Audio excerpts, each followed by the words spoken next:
আসসালামু আলাইকুম, সবাই কেমন আছেন? আমি আজকে ইফতারির একটা নতুন রেসিপি নিয়ে আসছি। আমি এখানে পোলট্রি মুরগি সিদ্ধ করে দুটো টুকরো নিয়েছি, সিদ্ধ করে ভালোভাবে থেতলে নিয়েছি। তো এটা আমি বানাবো, অনেক কিছুই দিব এর মধ্যে। তো আমি এখানে পেঁয়াজ কষে দিয়ে দিয়েছি, এখন দিয়ে দিব কাঁচা জল কুচি। আমি কিন্তু সব আগে থেকে কুচি করে সাজিয়ে রেখেছিলাম। দিয়েছি একটু ডাল বাটা, যেহেতু একটু ডাল বাটা সামনে ছিল তো সবগুলো দিয়েছি। একটু আলু সিদ্ধ, ধনেপাতা কুচি, তো সব শেষে দিয়ে দেব বাঁধাকপি সিদ্ধ করে রেখেছিলাম কুচি করে, দিয়ে দিচ্ছি। এখন দিচ্ছি একটু জিরে বাটা, দেবো একটু আদা বাটা, তারপর দেবো একটু রসুন বাটা,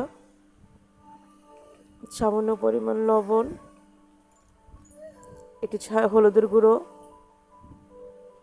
দিয়ে দিব, একটু সামান্য ঝালের গুঁড়ো, আপনারা পরিমাণ মতো খেতে পারলে দিতে পারেন।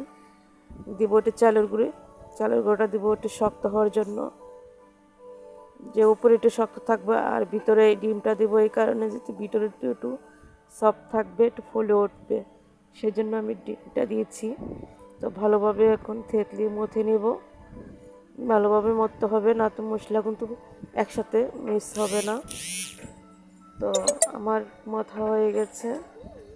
তা আমি সব শেষে একটু জিরের গুঁড়ো দিব, থাকলে আপনারা অনেক মশলা দিতে পারেন, আধুনিক মশলা দিতে পারেন, আমার ছিল না তাই একটু জিরের গুঁড়োটা দিলাম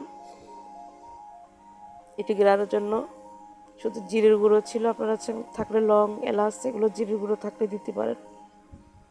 তো এখন আমি আবার বানানোর সময় অনেকক্ষণ ধুয়ে দিয়েছিলাম, কিছুক্ষণ রেখে দেবেন, তারপর বানানোর সময় আবার একটু মথে নেবেন। এভাবেও দিতে পারেন, আপনারা চাইলে অনেকভাবেই দিতে পারেন, আমি এটা এভাবে দিয়েছি। তো দেখেন লাল লাল হয়ে গেছে, ভিতরে একটু সফট থাকার জন্য ডিমটা দিয়েছিলাম। তো আমার কিন্তু অলরেডি হয়ে গেছে। যদি আমার ভিডিওটা ভালো লাগে, রেসিপিটা অবশ্যই রেসিপিটা বানিয়ে ট্রাই করতে পারেন। দেখেন অনেকগুলো সুন্দর হয়েছে, আপনারা এগুলো সস দিয়ে খেতে পারেন। দেখেন ভিতরটা কেমন সফট হয়েছে।